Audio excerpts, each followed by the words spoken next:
Programme का Sahota show लैके एक बार फिर तुहाडी सेवा हाज़र हाँ जी। प्रोग्राम की शुरुआत करांगे कैनेडा तो। कैनेडा के सूबे ब्रिटिश कोलंबिया तो, जिथे कि तकरीबन 13 दिन तो लॉन्गशोर मैन की स्ट्राइक चल रही सी। BC दियाँ 30 बंदरगाहों के उत्ते काम करते 7400 के करीब कामे हड़ताल ते सीगे ते अज आखिरकार कामियां विचाले ते मालकां विचाले समझौता हो गया। सो कामियां की नुमाइंदगी करती जी यूनीयन है जी, International Longshore and Warehouse Union Canada. दूजे पासे BC मैरीटाइम इंपलॉयज़ एसोसीएशन जी काम के मालकां की एसोसीएशन आ, उन्होंने दोहां के विचाले समझौता यह हो गया भी 4 साल वास्ते दोनों धिरां सहमत हो गई। इस समझौते दीयां डिटेल्स की आ ये हले अट के पता लगणियां, पर 10:30 बजे सवेरे वैनकूवर समय के हिसाब के नाल जिहड़ा फैडरल सरकार इनवॉल्व हो गई सी विच, उन्हां वल्लों दबाव पाया जा रहा सीगा ते उन्हां वल्लों इस तो पहलां कि कोई एक्शन लिया जाए उदों तकरीबन 20 मिनट पहलां ही दोवें धिरां समझौते ते दस्तखत कर गईयां। हुण इहदे नाल जिहड़ा एक धुड़कू लगा होया सीगा भी जे स्ट्राइक लंबा समा चल के नुकसान बहुत हो जाना, उन्होंने हाल की घड़ी जी है जी राहत मिली आ। $9 बिलियन का नुकसान वैसे हो चुका है तो यूनीयन कहती भी असीं जल्द तो जल्द काम के उत्ते सेफली परतण की जी कोशिश करांगे, आने वाले दिनों के सारा कुछ नॉर्मल हो जाना जी। सो ये समझौते दे विच ज़ाहिर है कि जो यूनीयन मनी आ तो वर्करस दी मंगां का ख्याल रखा गया होगा, पर वो डिटेल्स जो साडे कोल आईयां तो असीं जरूर तुहाडे नाल साझीआं करांगे जी। हुण अगली गल करिए तो वह आ BC दे जिहड़े मुख मंत्री आ डेविड ईबी, वो विनीपेग गए हुए आ। मैनीटोबा का शहर विनीपेग, जिथे कि वैसटर्न कैनेडा के जिहड़े मुख मंत्री आ उन्हां दी मीटिंग हो रही आ। ये साल दे विच वैसे तो कई बारी मिलते आ, पर ये जिहड़ी मीटिंग आ ये कई मसले दे विच विचारे जाने आ भी पश्चिमी कैनेडा नूं किहड़े-किहड़े मसले प्रभावित करते आ, फैडरल सरकार तो आपां की लेना आ ते आपां आपस विच रल मिल के तालमेल जिहड़ा किवें वधाउणा। इत्थे जिहड़ी सब तो वड्डी गल इस वेले चिंता च रही आ वो सी कि ब्याज दरां दे विच जिहड़ा अथाह वाधा हो गया, उहदे नाल वो कहंदे भी लोग बड़े प्रभावित हो रहे आ। एक तो चलो आम लोग जिन्हां दी आपां गल करिए, जिन च असीं तुसीं आउणे आ, घरां दीयां किसी ने किश्तां देणीआं, कोई किराए ते रह रिहा, ਉਹਦਾ किराया वध गया, सारे प्रभावित हो रहे हैं। गड्डियां ਦੀਆਂ किश्तां वध गईयां, होर कई पासे करजे ਜਿਹੜੇ ਚੱਕੇ ਹੋਏ ਉਹਨਾਂ ਦੀਆਂ किश्तां वध गईयां। ਉੱਥੇ डेविड ईबी ਜਿਹੜੇ कि BC ਦੇ ਮੁੱਖ ਮੰਤਰੀ, ਉਹਨਾਂ ਨੇ ਮੁੱਖ ਮੁੱਦਾ ਇਹ ਚੁੱਕਿਆ ਕਿ ਕਰੋਨਾ ਤੋਂ ਬਾਅਦ, ਪੈਂਡੈਮਿਕ ਤੋਂ ਬਾਅਦ ਪਹਿਲਾਂ ਹੀ ਛੋਟੇ ਬਿਜ਼ਨਸ ਦਾ ਹਾਲ ਬੜਾ ਮਾੜਾ ਆ ਤੇ ਉੱਤੋਂ ਇਹ ਵਿਆਜ ਦਰਾਂ ਜਿਹੜੀਆਂ ਵਧ ਗਈਆਂ। ਬਹੁਤ ਸਾਰੇ ਜਿਹੜੇ ਛੋਟੇ ਵਪਾਰੀ ਉਹਨਾਂ ਨੇ ਕਰਜ਼ਾ ਚੁੱਕਿਆ ਹੋਇਆ ਵੀ ਕੋਈ ਨਹੀਂ ਹੁਣ ਕਰਜ਼ਾ ਚੱਕ ਲੈਂਦੇ ਆ, ਗਾਂਹ ਜਾ ਕੇ ਚੰਗੇ ਦਿਨ ਆਉਣਗੇ ਉਦੋਂ ਆਪਾਂ ਲਾ ਦੇਵਾਂਗੇ। सो काम जिहड़ा पहले मंदे विच आ, उत्तों ये करजा जिहड़ा है उहदी किश्त वध गई आ, वो कहंदे उन्हां दा सर्वाइव करना बचना बड़ा औखा हो गया। सो जेकर छोटे बिजनस बंद हुंदे आ तो नाल ही फिर उन्हां दे नाल जिहड़े काम करदे लोक आ उन्हां दे काम कार प्रभावित हुंदे आ। वो कहंदे फैडरल सरकार नूं इस संबंधी कुछ सोचना चाहिदा आ। वो कहंदे भी हले तां इंटरस्ट रेट लगातार वधदा चला जा रहा, बई बैंक जिहड़ी आ भज्जी जा रही आ, साह नहीं लै रही।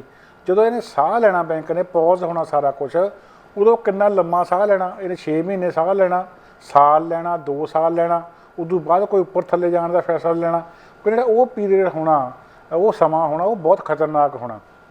वो आम लोगों का, छोटे व्यापारियों का बचना, जो सर्वाइव करना बड़ा ही चैलेंजिंग, चुनौतियां भरपूर होना आया।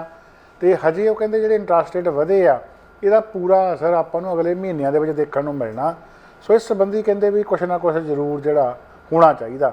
मॉर्गेज संबंधी भी तो नाल दी नाल छोटे बिजनस संबंधी जिहड़ा करजा आ उहनूं किस तरीके दे नाल इस तरीके रखिया जाए भी लोगों के बोझ ना पवे, इस संबंधी वो कहते कुछ ना कुछ जरूर करना चाहिए। असीं अक्सर गल करीदी आ प्रोग्राम के विच भी वड्डियां शहरां 'च रहना सहना महंगा हो गया, भी तुसीं छोटियां शहरां विच मूव हो जाओ। हुण जिहड़ा साडा प्रोग्राम है छोटियां शहरां विच जांदा, उत्थों फोन आने शुरू हो गए आ। वो कहंदे भी इदां ना कहा करो भी तुसीं छोटियां शहरां विच चल जाओ, कहंदे भी साडे तां अगे रश बहुत वधी जा रिहा। ਜਿਹੜੇ छोटे शहरों 'ਚ ਅਸੀਂ ਰਹਿੰਦੇ ਆ, ਅਸੀਂ एक क्लोज नेटेड कम्यूनिटी आ, ਅਸੀਂ लागे लागे रहने आ, लोग कोई 30 साल तो कोई 50 साल तो एक दूसरे ਨੂੰ ਜਾਣਦੇ ਆ। ਜਦੋਂ ਹੁਣ ਬਾਹਰੋਂ ਲੋਕ ਆ ਰਹੇ ਆ, ਸਾਡਾ ਕਹਿੰਦੇ ਇੱਥੇ ਲੋਕਲ ਮਾਹੌਲ ਖਰਾਬ ਹੋ ਰਿਹਾ ਵੀ ਇੱਕ ਤਾਂ ਆਬਾਦੀ ਵੱਧ ਰਹੀ ਆ, ਆਬਾਦੀ ਵਧਣ ਨਾਲ ਜਿਹੜੀਆਂ ਚੀਜ਼ਾਂ ਇੱਥੇ ਰਿਸੋਰਸਿਸ ਹੈਗੇ ਉਹ ਘਟ ਰਹੇ ਆ, ਵੀ ਜਿਹੜੀ ਬੱਸ ਸਰਵਿਸ ਆ ਉਹਨੂੰ ਵੀ ਥੋੜ੍ਹੀ ਜਿਹੀ ਤੰਗੀ ਆਉਂਦੀ ਆ, ਸਟੋਰਾਂ ਦੇ ਵਿੱਚ ਸਮਾਨ ਬੜਾ ਮੁੱਕ ਰਿਹਾ ਆ। ਅਤੇ ਜਿਹੜੀ ਸਭ ਤੋਂ ਵੱਡੀ ਗੱਲ ਉਹ ਕਹਿੰਦੇ ਵੀ ਜਿਹੜੇ ਬੰਦੇ ਬਾਹਰੋਂ ਆ ਰਹੇ ਇੱਥੇ ਆ ਕੇ ਘਰ ਮਹਿੰਗੇ ਕਰੀ ਜਾਂਦੇ ਆ। सो गल की है भी मूसा भज्जा मौत तो अगे मौत खड़ी वाली गल हो गई आ। सरी वैनकूवर तो टोरंटो तो लोग इस करके छोटे शहरों में मूव होने लगे सी ਵੀ ਉੱਥੇ ਜਾ ਕੇ ਜ਼ਿੰਦਗੀ ਸੌਖੀ ਹੋਣੀ ਆ। ਪਰ ਛੋਟੇ ਸ਼ਹਿਰਾਂ ਵਾਲੇ ਕਹਿੰਦੇ ਵੀ ਸਾਡੀ ਜ਼ਿੰਦਗੀ ਔਖੀ ਕਰੀ ਜਾ ਰਹੇ ਆ, ਵੀ ਇਹਨਾਂ ਨੂੰ ਇੱਥੇ ਆ ਕੇ ਘਰ ਬੜੇ ਸਸਤੇ ਲੱਗਦੇ ਆ ਅਤੇ ਮਲਟੀਪਲ ਆਫਰਾਂ ਦੇ ਵਿੱਚ ਸਾਡੇ ਦਾ ਪੈਰ ਨਹੀਂ ਲੱਗਣ ਦਿੰਦੇ। ਜੇਕਰ ਲੋਕਲ ਬੰਦੇ ਨੇ ਘਰ ਲੈਣਾ ਉਹਨੂੰ ਘਰ ਨਹੀਂ ਮਿਲਦਾ, ਜਿਹੜੇ ਬਾਹਰੋਂ ਆਏ ਬੰਦੇ ਆ ਕੈਸ਼ ਆਫਰਾਂ ਦੇ ਕੇ ਘਰ ਲਈ ਜਾਂਦੇ ਆ, ਕਿਉਂਕਿ ਉੱਥੇ ਇਹ ਸਰੀ ਵੈਨਕੂਵਰ ਜਾਂ ਟੋਰਾਂਟੋ ਮਹਿੰਗਾ ਘਰ ਵੇਚ ਕੇ ਆਉਂਦੇ ਆ, ਇੱਥੇ ਇਹਨਾਂ ਨੂੰ ਘਰ ਸਸਤਾ ਬਹੁਤ ਲੱਗਦਾ ਅਤੇ ਸਾਡੇ ਪੈਰ ਨਹੀਂ ਲੱਗ ਰਹੇ। ਸੋ ਗੱਲ ਕੀ ਹੈ ਜੀ ਵੀ ਔਖਾ ਹੋਇਆ ਪਿਆ। ਵੱਡੇ ਸ਼ਹਿਰਾਂ ਦੇ ਵਿੱਚ ਤਾਂ ਔਖੇ ਹੈਗੇ ਲੋਕ ਆ, ਛੋਟੇ ਸ਼ਹਿਰ ਵਾਲੇ ਕਹਿੰਦੇ ਵੀ ਸਾਡੇ 'ਤੇ ਕਿਰਪਾ ਰੱਖੋ ਥੋੜ੍ਹੀ ਜਿਹੀ, ਵੀ ਇੰਨੀ ਵੱਡੀ ਗਿਣਤੀ ਵਿੱਚ ਨਾ ਆਓ, ਵੀ ਜਿਹੜਾ ਸਾਡਾ ਜੀਵਨ ਦਾ ਢੰਗ ਆ ਉਹੀ ਬਦਲ ਜਾਵੇ, ਵੀ ਉਹਦੇ ਨਾਲ ਸਾਡਾ ਨੁਕਸਾਨ ਹੋ ਰਿਹਾ। ਸੋ ਇਹ ਸੁਨੇਹਾ ਸੀਗਾ ਕਿ ਤੁਹਾਡੇ ਤੱਕ ਪਹੁੰਚਾਉਣਾ ਬੜਾ ਜ਼ਰੂਰੀ ਆ। ਪਰ ਇਹਦੇ ਨਾਲ ਕੋਈ ਰੁਕਦਾ ਜਾਂ ਨਹੀਂ ਰੁਕਦਾ ਉਹ ਤਾਂ ਗੱਲ ਡਿਫਰੈਂਟ ਹੈਗੀ ਆ, ਕਿਉਂਕਿ ਕੁਦਰਤੀ ਇੱਕ ਸੰਤੁਲਨ ਰੱਖਣਾ ਪੈਣਾ। ਜਦੋਂ ਵੱਡੇ ਸ਼ਹਿਰ ਭਰਨੇ ਆ ਉਹਨਾਂ ਨੇ ਛੋਟੇ ਸ਼ਹਿਰਾਂ ਵੱਲ ਨਿਕਲਣਾ ਆ, ਤਾਂ ਜਦੋਂ ਛੋਟੇ ਸ਼ਹਿਰਾਂ 'ਚ ਲੋਕਾਂ ਨੇ ਜਾਣਾ ਤਾਂ ਵੱਡੇ ਸ਼ਹਿਰਾਂ ਵਾਲੀਆਂ ਆਦਤਾਂ ਜਿਹੜੀਆਂ ਉਹ ਨਾਲੇ ਲੈ ਕੇ ਜਾਣੀਆਂ। ਸੋ ਕੁਛ ਨਾ ਕੁਛ ਤਬਦੀਲੀ ਜਿਹੜੀ ਆ ਉਹ ਤਾਂ ਹੁਣ ਆ ਕੇ ਰਹਿਣੀ ਹੈ ਜੀ। ਇਸ ਦੇ ਨਾਲ ਹੀ ਆਪਾਂ ਗੱਲਬਾਤ ਕਰਨੀ ਹੈ ਜੀ, ਜਿਹੜੀ ਇਹ ਪ੍ਰੀਮੀਅਰਸ ਦੀ ਮੀਟਿੰਗ ਹੋਈ ਸੀ ਉਹਦੇ ਵਿੱਚ ਕੀ ਗੱਲਬਾਤ ਹੋਈ ਆ ਵੀ ਜਿਹੜੇ ਆਪਣੇ ਮੁੱਖ ਮੰਤਰੀ ਡੇਵਿਡ ਈਬੀ ਆ ਉਹਨਾਂ ਨੇ RCMP ਬਾਰੇ ਬੜਾ ਜ਼ਿਕਰ ਕੀਤਾ।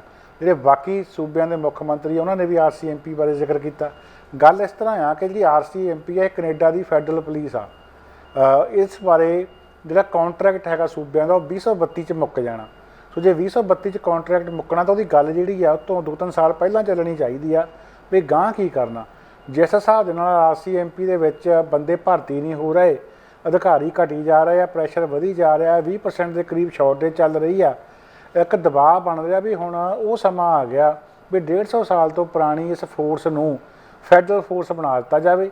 ਮਤਲਬ ਕਿ FBI ਜਿਵੇਂ ਅਮਰੀਕਾ 'ਚ ਕੰਮ ਕਰਦੀ ਹੈ ਉਵੇਂ ਕੰਮ ਕਰੇ ਅਤੇ ਲੋਕਲ ਕੰਮ ਕਰਨ ਵਾਸਤੇ ਲੋਕਲ ਪੁਲਿਸ ਹੋਵੇ, ਸੂਬਿਆਂ ਦੀ ਆਪਣੀ ਜਿਹੜੀ ਆ ਉਹ ਰੀਜਨਲ ਪੁਲਿਸ ਹੋਵੇ, ਪ੍ਰੋਵਿੰਸ਼ੀਅਲ ਪੁਲਿਸ ਹੋਵੇ, ਵੀ ਇਹ ਜਿਹੜੀ RCMP ਹੈ ਉੱਪਰ ਉਹਨਾਂ ਨੂੰ ਓਵਰਸਾਈਟ ਕਰੇ, ਫੈਡਰਲ ਸੰਬੰਧੀ ਜਿਹੜੇ ਕੰਮ ਆ ਉਹ ਕਰੇ, ਸੂਬਿਆਂ ਦੀ ਆਪਣੀ ਪੁਲਿਸ ਹੋਣੀ ਚਾਹੀਦੀ ਆ।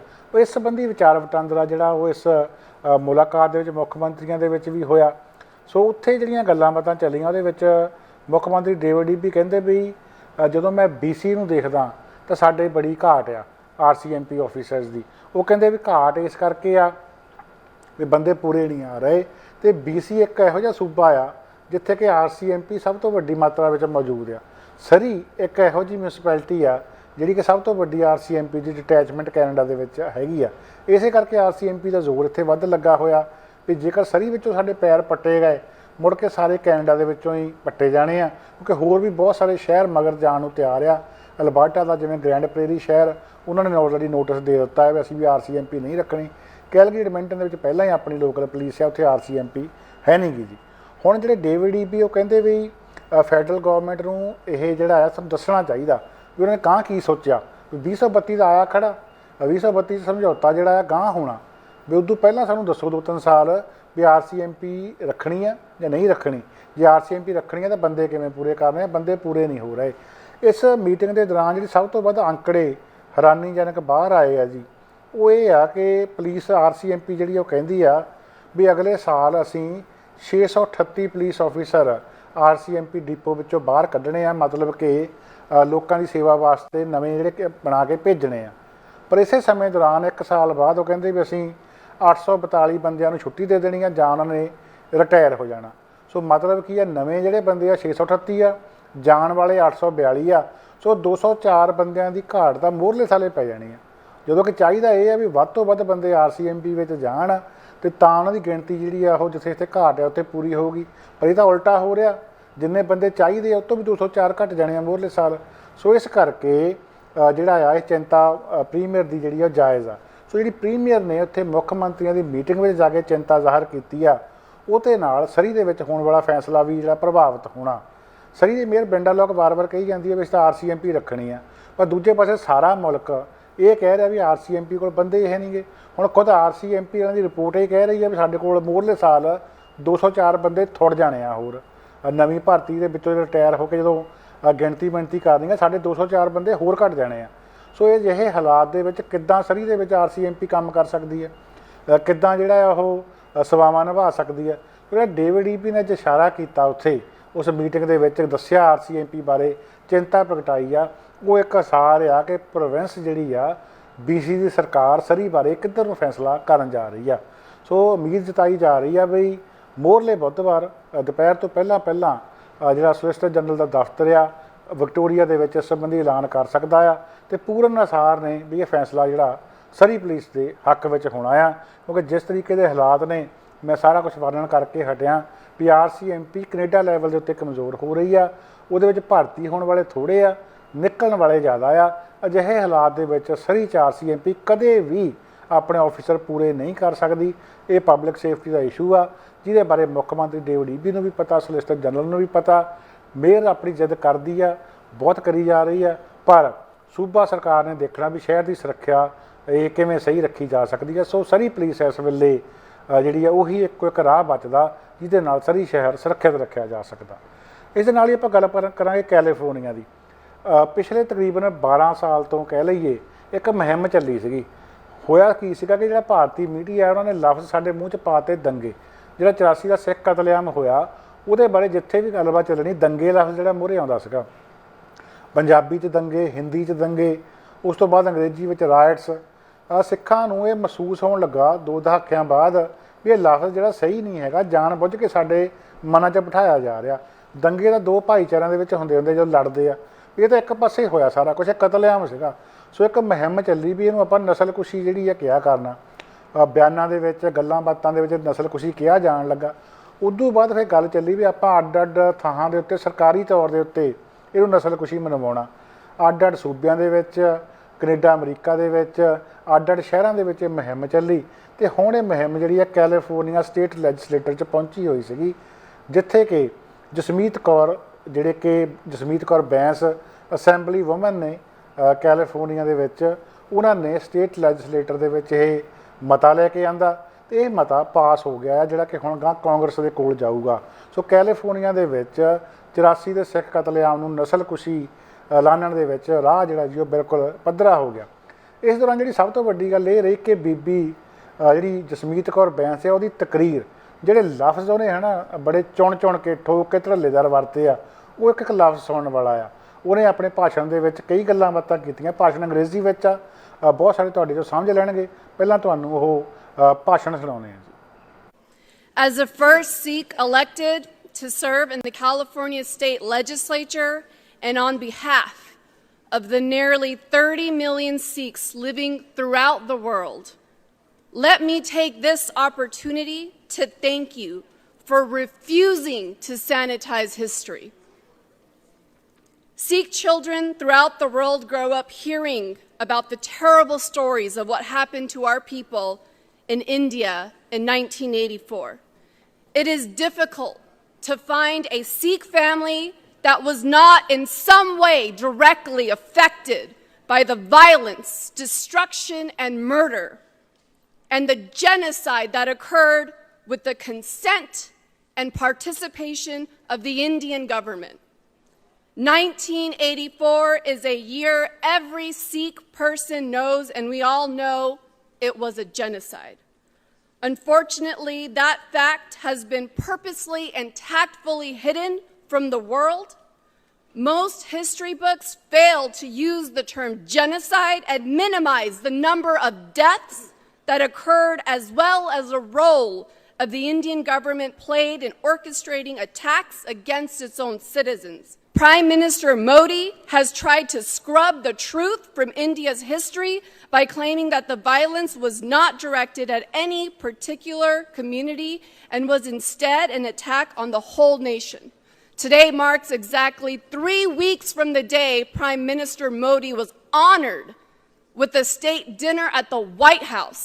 I can think of a no more fitting time for the California state legislature to speak truth to power by calling the 1984 anti-Sikh violence exactly what it was, a genocide. ਸੋ ਇਹ ਸੀ ਬੀਬਾ ਜਸਮੀਤ ਕੌਰ ਬੈਂਸ ਉਹਨਾਂ ਦਾ ਧੜੱਲੇਦਾਰ ਭਾਸ਼ਣ। ਤੁਸੀਂ ਦੇਖਿਆ ਜਾਵੇ ਕਿਸ ਲਹਿਜੇ ਦੇ ਵਿੱਚ ਕਿਹੜੇ ਸ਼ਬਦ ਜਿਹੜੇ ਆ ਚੁਣ ਕੇ ਉਹਨਾਂ ਨੇ ਗੱਲ ਕੀਤੀ ਹੈ ਤੇ ਇਹ ਮਤਾ ਜਿਹੜਾ ਜੀ ਪਾਸ ਹੋਇਆ। ਇਸ ਮਤੇ ਦੇ ਵਿੱਚ ਉਹਨਾਂ ਨੇ ਪ੍ਰਧਾਨ ਮੰਤਰੀ ਨਰਿੰਦਰ ਮੋਦੀ ਦਾ ਜ਼ਿਕਰ ਕੀਤਾ ਕਿ ਕਿਵੇਂ ਉਹ ਇਸ ਕਤਲੇਆਮ ਦੀ ਸ਼ਬਦਾਵਲੀ ਤੋਂ ਮੁਨਕਰ ਨੇ। ਉਹਨਾਂ ਨੇ ਅਮਰੀਕਾ ਦੇ ਵਿੱਚ ਪ੍ਰਧਾਨ ਮੰਤਰੀ ਨਰਿੰਦਰ ਮੋਦੀ ਦੀ ਫੇਰੀ ਦਾ ਜ਼ਿਕਰ ਕੀਤਾ ਵੀ 3 ਹਫ਼ਤੇ ਪਹਿਲਾਂ ਉਹ ਆਏ ਸੀਗੇ ਇੱਥੇ, ਉਹਨਾਂ ਨੂੰ ਸਟੇਟ ਵਜੋਂ ਮਹਿਮਾਨ ਬਣਾਇਆ ਗਿਆ। ਸੋ ਉਹਦੇ ਉੱਤੇ ਵੀ ਉਹਨਾਂ ਨੇ ਟਿੱਪਣੀ ਕੀਤੀ ਆ। ਸੋ ਇਹ ਬਹੁਤ ਹੀ ਵਧੀਆ ਤਰੀਕੇ ਦੇ ਨਾਲ ਉਹਨਾਂ ਨੇ ਜਸਮੀਤ ਕੌਰ ਬੈਂਸ ਨੇ ਮੁੱਦਾ ਚੁੱਕਿਆ ਅਤੇ ਕੈਲੀਫੋਰਨੀਆ ਦੇ ਵਿੱਚ ਨਸਲਕੁਸ਼ੀ ਜਿਹੜੀ ਆ ਉਹ ਲੈਜਿਸਲੇਟਰ ਦੇ ਵਿੱਚ ਮਨਵਾ ਲਈ ਗਈ ਹੈ। ਅਤੇ ਆਪਾਂ ਨਾਲ ਹੀ ਗੱਲਬਾਤ ਕਰਾਂਗੇ ਹੁਣ ਦੁਨੀਆ ਦੇ ਇੱਕ ਹੋਰ ਮਸਲੇ ਦੀ ਜਿਹੜਾ ਸਾਹਮਣੇ ਆ ਰਿਹਾ। ਤੁਹਾਨੂੰ ਯਾਦ ਹੋਣਾ ਕਿ ਜਦੋਂ ਰੂਸ ਅਤੇ ਯੂਕਰੇਨ ਯੁੱਧ ਛਿੜਿਆ ਤਾਂ ਉਸ ਤੋਂ ਕੁਝ ਮਹੀਨੇ ਬਾਅਦ ਹੀ ਬਲੈਕ ਸੀ ਦੇ ਵਿੱਚ ਹੁੰਦਾ ਵਪਾਰ ਖੜ ਗਿਆ ਸੀਗਾ। ਮਤਲਬ ਕੀ ਸੀਗਾ, ਜਿਹੜਾ ਕਾਲਾ ਸਾਗਰ ਆ ਉਹਦੇ ਰਾਹੀਂ ਬਹੁਤ ਸਾਰਾ ਵਪਾਰ ਸਮੁੰਦਰੀ ਹੁੰਦਾ, ਖਾਸ ਕਰਕੇ ਉਹਨਾਂ ਵਸਤਾਂ ਦਾ ਜੋ ਰੂਸ ਅਤੇ ਯੂਕਰੇਨ ਤੋਂ ਦੁਨੀਆ ਦੇ ਹੋਰ ਹਿੱਸਿਆਂ ਵਿੱਚ ਜਾਂਦੀਆਂ। ਇਹਦੇ ਵਿੱਚ ਜ਼ਿਆਦਾ ਪ੍ਰਭਾਵ ਜਿਹੜਾ ਪੈ ਰਿਹਾ ਸੀ ਉਹ ਮਿਡਲ ਈਸਟ ਅਤੇ ਅਫਰੀਕਾ ਦੇ ਮੁਲਕਾਂ 'ਤੇ ਪੈ ਰਿਹਾ ਸੀ। ਅਫਰੀਕਾ ਦੇ ਉਹ ਮੁਲਕ ਜਿਹੜੇ ਕਿ ਪਹਿਲੇ ਭੁੱਖਮਰੀ ਦਾ ਸ਼ਿਕਾਰ ਆ। ਫਿਰ ਤੁਰਕੀ ਵਿੱਚ ਪੈ ਗਿਆ, UN ਦੇ ਨਾਲ ਸਮਝੌਤਾ ਹੋ ਗਿਆ ਵੀ ਇਹ ਪੋਰਟਸ ਚੱਲਦੀਆਂ ਰਹਿਣਗੀਆਂ, ਖਾਣ ਪੀਣ ਵਾਲਾ ਸਮਾਨ ਬਾਹਰ ਨਿਕਲਦਾ ਰਹੂਗਾ। ਸੋ ਉਹ ਸਮਝੌਤਾ ਹੋਏ ਨੂੰ ਹੁਣ ਸਾਲ ਹੋ ਗਿਆ। ਮੋਰਲੇ ਸੋਮਵਾਰ ਇਹ ਸਮਝੌਤਾ ਮੁੱਕਣ ਜਾ ਰਿਹਾ, ਪਰ ਹਜੇ ਤੱਕ ਇਹ ਸਮਝੌਤਾ ਰੀਨਿਊ ਨਹੀਂ ਹੋ ਸਕਿਆ। ਇਹਦਾ ਵੱਡਾ ਕਾਰਨ ਹੈ ਕਿ ਰੂਸ ਜਿਹੜਾ ਆ ਉਹ ਵਿੱਚ ਆਨਾਕਾਨੀ ਕਰ ਰਿਹਾ। ਉਹਦੀਆਂ ਜਿਹੜੀਆਂ ਸ਼ਰਤਾਂ ਉਹ ਕਹਿੰਦਾ ਮੰਨੀਆਂ ਨਹੀਂ ਜਾ ਰਹੀਆਂ।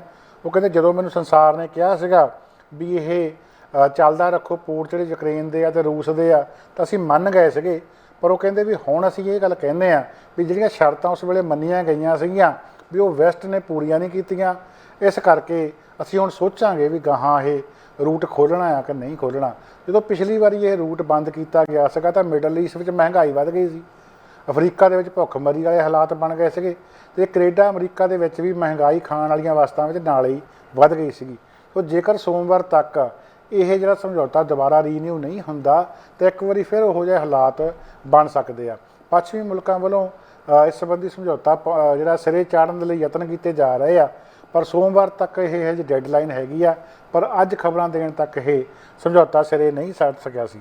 ਦੂਜੇ ਪਾਸੇ ਅਮਰੀਕਨ ਰਾਸ਼ਟਰਪਤੀ ਜਿਹੜੇ ਆ ਜੋ ਬਾਈਡਨ, ਉਹ ਕਹਿੰਦੇ ਪੁਤਿਨ ਆਲਰੇਡੀ ਇਹ ਜੰਗ ਹਾਰ ਚੁੱਕਿਆ ਆ, ਉਹ ਹੁਣ ਜਿਹੜਾ ਹੋਰ ਬਹੁਤੇ ਦਿਨ ਕੱਢ ਨਹੀਂ ਸਕਦਾ, ਬੁਰੀ ਤਰ੍ਹਾਂ ਟੁੱਟ ਚੁੱਕਿਆ ਆ, ਤੁਸੀਂ ਬਹੁਤ ਜਲਦੀ ਉਹਨੂੰ ਹਾਰਿਆ ਹੋਇਆ ਦੇਖੋਗੇ। ਪਰ ਉਹਨਾਂ ਨੇ ਹਜੇ ਇਸ ਸਮਝੌਤੇ ਬਾਰੇ ਕੋਈ ਵੀ ਟਿੱਪਣੀ ਜਿਹੜੀ ਆ ਨਹੀਂ ਕੀਤੀ ਆ। ਅਖੀਰ ਦੇ ਵਿੱਚ ਆਪਾਂ ਗੱਲਬਾਤ ਕਰਾਂਗੇ ਪੰਜਾਬ 'ਚ ਆਏ ਹੜ੍ਹਾਂ ਦੀ। ਪੰਜਾਬ 'ਚ ਹੜ੍ਹ ਜਿਹੜੇ ਆ ਪਤਾ ਵੀ ਆਏ ਹੋਏ ਆ, ਨੁਕਸਾਨ ਬਹੁਤ ਹੋ ਰਿਹਾ, ਘਰ ਘਾਟ ਦਾ, ਪਸ਼ੂ ਦਾ, ਬੰਦਿਆਂ ਦਾ। PRTC ਦੀ ਇੱਕ ਬੱਸ ਜਿਹੜੀ ਆ ਹਿਮਾਚਲ ਭੇਜੀ ਹੋਈ ਸੀ, ਲੱਭ ਨਹੀਂ ਸੀ ਰਹੀ। ਹੁਣ ਪਤਾ ਲੱਗਾ ਵੀ ਉਹ ਬੱਸ ਪਾਣੀ 'ਚ ਰੁੜ ਗਈ ਆ। ਡਰਾਈਵਰ ਕੰਡਕਟਰ ਜਿਹੜਾ ਮਾਰੇ ਜਾਣ ਦੀਆਂ ਖਬਰਾਂ ਆ ਰਹੀਆਂ, ਸਵਾਰੀਆਂ ਬਾਰੇ ਪਤਾ ਨਹੀਂ ਹੈਗਾ। ਦੂਜੇ ਪਾਸੇ ਰਾਹਤ ਕਾਰਜ ਜਿਹੜੇ ਵੱਡੀ ਪੱਧਰ 'ਤੇ ਚੱਲ ਰਹੇ ਆ, ਪੰਜਾਬ ਦੇ ਲੋਕ ਹੀ ਇੱਕ ਦੂਜੇ ਦਾ ਹੱਥ ਵੰਡਾ ਰਹੇ ਆ, ਜਦੋਂ ਕਿ ਦੂਜੇ ਪਾਸੇ ਜਦੋਂ ਦੇਖੀਏ ਉਹ ਫੋਟੋਆਂ ਖਿਚਾਉਣ 'ਚ ਜ਼ਿਆਦਾ ਬਿਜ਼ੀ ਆ। ਚਾਹੇ ਭਗਵੰਤ ਮਾਨ ਆ ਅਤੇ ਚਾਹੇ ਉਹਨਾਂ ਦੇ ਹੋਰ MLA ਆ, ਉਹਨਾਂ ਦਾ ਧਿਆਨ ਫੋਟੋਆਂ ਦੇ ਵਿੱਚ, ਮਸ਼ਹੂਰੀ ਵਿੱਚ ਜ਼ਿਆਦਾ ਆ। ਬਹੁਤ ਥੋੜ੍ਹੇ MLA ਆ ਜਿਹੜੇ ਕਿ ਗੰਭੀਰਤਾ ਦੇ ਨਾਲ ਲੋਕਾਂ ਦੇ ਨਾਲ ਮੋਢੇ ਨਾਲ ਮੋਢਾ ਜੋੜ ਕੇ ਖੜ੍ਹੇ ਆ। ਵਰਨਾ ਡੇਵ ਮਾਨ ਵਰਗੇ ਜ਼ਿਆਦਾ ਆ ਜਿਹੜੇ ਕਿ ਕਦੀ ਟਿਊਬ ਜਿਹੜੀ ਆ ਲੱਕ ਦੁਆਲੇ ਬੰਨ੍ਹ ਲੈਂਦੇ ਆ, ਕਦੀ ਫੋਟੋਆਂ ਖਿਚਾਉਣ ਲੱਗ ਪੈਂਦੇ ਆ। ਇਸ ਕਰਕੇ ਸੋਸ਼ਲ ਮੀਡੀਆ 'ਤੇ ਉਹਨਾਂ ਦੀ ਕਾਫੀ ਜਿਹੜੀ ਆ ਖਿਚਾਈ ਵੀ ਹੋ ਰਹੀ ਆ। ਪੰਜਾਬ ਦੇ ਵਿੱਚ ਹੜ੍ਹ ਸ਼ਾਇਦ ਇੱਦੋਂ ਵੀ ਵੱਧ ਜਾਂਦੇ ਜੇਕਰ ਪਾਕਿਸਤਾਨ ਸਾਥ ਨਾ ਦਿੰਦਾ। ਹੁਣ ਜਿਹੜੇ ਦਰਿਆ ਭਰੇ ਜਾ ਰਹੇ ਆ, ਇਹਨਾਂ ਨੇ ਆਖਰਕਾਰ ਪਾਕਿਸਤਾਨ ਵੱਲ ਨੂੰ ਬਹਿਣਾ ਆ, ਲਹਿੰਦੇ ਪੰਜਾਬ ਨੂੰ ਪਾਣੀ ਜਾਣਾ ਆ। ਸੋ ਜੇਕਰ ਉਹ ਗੇਟ ਜਿਹੜੇ ਫਲੱਡ ਗੇਟ ਆ ਬੰਦ ਕਰ ਦਿੰਦੇ ਤਾਂ ਪਾਣੀ ਜਿਹੜਾ ਵਾਪਸ ਆਉਣਾ ਸੀਗਾ, ਪਰ ਉਹਨਾਂ ਨੇ ਇਹੋ ਜਿਹਾ ਨਹੀਂ ਕੀਤਾ ਅਤੇ ਪਾਣੀ ਜਿਹੜਾ ਉਹ ਲੰਘਦਾ ਕਰ ਦਿੱਤਾ ਗਿਆ ਆ।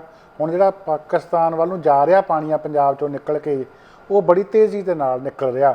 DC ਫਾਜ਼ਿਲਕਾ ਜਿਹੜੇ ਆ ਉਹਨਾਂ ਨੇ ਖੁਦ ਇਹ ਗੱਲ ਕਹੀ ਆ, ਜਿਨ੍ਹਾਂ ਦਾ ਨਾਂ ਡਾਕਟਰ ਸੋਨੂ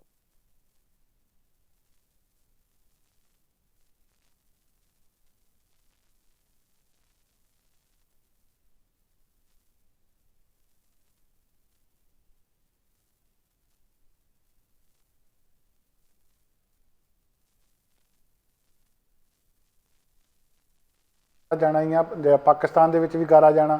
ਪਰ ਉਹਨਾਂ ਨੇ ਆਪਣੇ 10 ਦੇ 10 ਜਿਹੜੇ ਫਲੱਡ ਗੇਟ ਸੀਗੇ ਸੁਲੇਮਾਨ ਹੈੱਡ ਵਰਕਸ ਦੇ, ਉਹ ਖੋਲ੍ਹ ਦਿੱਤੇ ਆ, ਜਿਹਦੇ ਨਾਲੋਂ ਚੜ੍ਹਦੇ ਪੰਜਾਬ ਦੇ ਵਿੱਚੋਂ ਪਾਣੀ ਨਿਕਲ ਕੇ ਲਹਿੰਦੇ ਪੰਜਾਬ ਦੇ ਵਿੱਚ ਜਾ ਰਿਹਾ ਆ। ਸੋ ਇਹਦੇ ਨਾਲ ਕੁਝ ਜਾਨ ਜਿਹੜੀ ਹੈ ਜੀ ਉਹ ਸੌਖੀ ਹੋ ਗਈ ਆ। ਸੋ ਇਹ ਤੋਂ ਚੰਗੀ ਤਰ੍ਹਾਂ ਗੱਲ ਜਿਹੜੀ ਆ ਸਮਝ ਆ ਜਾਂਦੀ ਆ ਵੀ ਕੌਣ ਤੁਹਾਡੀ ਔਖੀ ਵੇਲੇ ਖੜ੍ਹਦਾ ਅਤੇ ਕੌਣ ਜਿਹੜਾ ਆ ਨਹੀਂ ਖੜ੍ਹਦਾ। ਬਾਕੀ ਇੱਕ ਜਿਹੜੀ ਗੱਲ ਬੇਨਤੀ ਕੀਤੀ ਜਾ ਰਹੀ ਆ ਉਹ ਇਹ ਕਿ ਹੁਣ ਫਸਲਾਂ ਤਬਾਹ ਹੋ ਗਈਆਂ, 2-3 ਹਫ਼ਤਿਆਂ ਨੂੰ ਜਿਹੜਾ ਪਾਣੀ ਆ ਉਹ ਥੱਲੇ ਉਤਰ ਜਾਣਾ ਆ। ਉਦੋਂ ਬਾਅਦ ਫਸਲਾਂ ਦੁਬਾਰਾ ਬੀਜੀਆਂ ਜਾਣੀਆਂ ਆ, ਪੱਠੇ ਬੀਜੇ ਜਾ ਸਕਦੇ ਆ, ਕੁਝ ਹੋਰ ਫਸਲਾਂ ਬੀਜੀਆਂ ਜਾ ਸਕਦੀਆਂ, ਪਰ ਮੁੱਖ ਤੌਰ ਦੇ ਉੱਤੇ ਫਸਲ ਝੋਨਾ ਬੀਜੀ ਜਾਣੀ ਆ। ਅਤੇ ਇਹੋ ਜਿਹੀ ਪਨੀਰੀ ਜਿਹੜੀ ਤਿਆਰ ਕੀਤੀ ਜਾਵੇ, ਉਹ ਲੋਕ ਜਿਹਨਾਂ ਦੀਆਂ ਜ਼ਮੀਨਾਂ ਉੱਚੀਆਂ ਆ ਉਹਨਾਂ ਨੂੰ ਪਨੀਰੀ ਬੀਜਣ ਦਾ ਸੱਦਾ ਦਿੱਤਾ ਜਾ ਰਿਹਾ, ਤਾਂ ਕਿ ਜਿਹੜੇ ਇਲਾਕੇ ਹੜ੍ਹ ਵਿੱਚ ਆ ਗਏ ਆ ਉੱਥੋਂ ਦੇ ਲੋਕ ਫਿਰ ਉੱਚੀਆਂ ਜ਼ਮੀਨਾਂ ਵਾਲਿਆਂ ਤੋਂ ਪਨੀਰੀ ਲੈ ਕੇ ਝੋਨੇ ਦੀ ਬਿਜਾਈ ਕਰ ਸਕਣ। ਸੋ ਇਹ ਪਨੀਰੀ ਬੀਜਣ ਵੇਲੇ ਵੀ ਖਿਆਲ ਇਹ ਰੱਖਿਆ ਜਾਵੇ ਕਿ ਉਹ ਕਿਸਮਾਂ ਬੀਜੀਆਂ ਜਾਣ ਜਿਹੜੀਆਂ ਕਿ ਥੋੜ੍ਹੇ ਸਮੇਂ 'ਚ ਪੱਕ ਜਾਂਦੀਆਂ ਆ, ਕਿਉਂਕਿ ਹੁਣ ਕਣਕ ਬੀਜਣ ਦੇ ਵਿਚਾਲੇ ਤੇ ਝੋਨਾ ਦੇ ਵਿਚਾਲੇ ਸਮਾਂ ਥੋੜ੍ਹਾ ਰਹਿ ਗਿਆ। ਸੋ ਬਾਸਮਤੀ ਥੋੜ੍ਹਾ ਸਮਾਂ ਲੈਂਦੀ ਆ, ਇੱਦੇ ਪੂਸੇ ਦੀਆਂ ਕਈ ਝੋਨੇ ਦੀਆਂ ਕਿਸਮਾਂ ਜਿਹੜੀਆਂ ਥੋੜ੍ਹਾ ਸਮਾਂ ਲੈਂਦੀਆਂ, ਉਹ ਕਿਸਮਾਂ ਜਿਹੜੀਆਂ ਕਿ ਥੋੜ੍ਹੇ ਸਮੇਂ 'ਚ ਪੱਕ ਜਾਂਦੀਆਂ ਉਹਨਾਂ ਦੀ ਪਨੀਰੀ ਬੀਜੀ ਜਾਵੇ, ਤਾਂ ਕਿ ਜਿਹੜੇ ਲੋਕ ਜਿਨ੍ਹਾਂ ਦੀ ਫਸਲ ਮਰ ਗਈ ਆ ਉੱਥੋਂ ਪਨੀਰੀ ਲਿਜਾ ਕੇ ਦੁਬਾਰਾ ਝੋਨਾ ਬੀਜ ਸਕਣ। ਸ਼੍ਰੋਮਣੀ ਗੁਰਦੁਆਰਾ ਪ੍ਰਬੰਧਕ ਕਮੇਟੀ ਇਸ ਕੰਮ ਲਈ ਅੱਗੇ ਆਈ ਆ। ਉਹਨਾਂ ਨੇ 53 ਏਕੜ ਦੇ ਵਿੱਚ ਪਨੀਰੀ ਲਾਉਣ ਦਾ ਐਲਾਨ ਕੀਤਾ ਆ। ਉਮੀਦ ਹੈ ਕਿ ਹੋਰ ਵੀ ਕਿਸਾਨ ਜਥੇਬੰਦੀਆਂ ਤੇ ਆਮ ਕਿਸਾਨ ਇਸ ਕਾਰਜ ਦੇ ਵਿੱਚ ਉਹਨਾਂ ਲੋਕਾਂ ਦੀ ਬਾਂਹ ਫੜਨਗੇ ਜਿਨ੍ਹਾਂ ਨੇ ਹਜੇ 15-20 ਦਿਨਾਂ ਨੂੰ ਪਾਣੀ ਸੁੱਕ ਕੇ ਤੇ ਮੁੜ ਕੇ ਦੁਬਾਰਾ ਝੋਨਾ ਬੀਜਣਾ। ਇੱਥੇ ਹੀ ਪ੍ਰੋਗਰਾਮ ਖਤਮ ਕਰਨ ਦੀ ਆਗਿਆ ਬਖਸ਼ੋ। ਕੱਲ੍ਹ ਨੂੰ ਫਿਰ ਤੁਹਾਡੀ ਸੇਵਾ 'ਚ ਹਾਜ਼ਰ ਹੋਵਾਂਗੇ। ਤਦ ਤੱਕ ਲਈ ਆਪ ਸਭ ਨੂੰ ਪਿਆਰ ਸਤਿਕਾਰ ਭਰੀ ਸਤਿ ਸ਼੍ਰੀ ਅਕਾਲ ਜੀ। ਸਾਡਾ ਹਰ ਇੱਕ ਪ੍ਰੋਗਰਾਮ ਦੇਖਣ ਤੇ ਸਾਡੇ ਨਾਲ ਜੁੜਨ ਲਈ ਸਬਸਕ੍ਰਾਈਬ ਕਰੋ ਚੈਨਲ ਪੰਜਾਬੀ ਤੇ ਨੋਟੀਫਿਕੇਸ਼ਨ ਲਈ ਬੈਲ ਆਈਕਨ ਵਾਲੇ ਬਟਨ ਤੇ ਕਲਿੱਕ ਕਰੋ।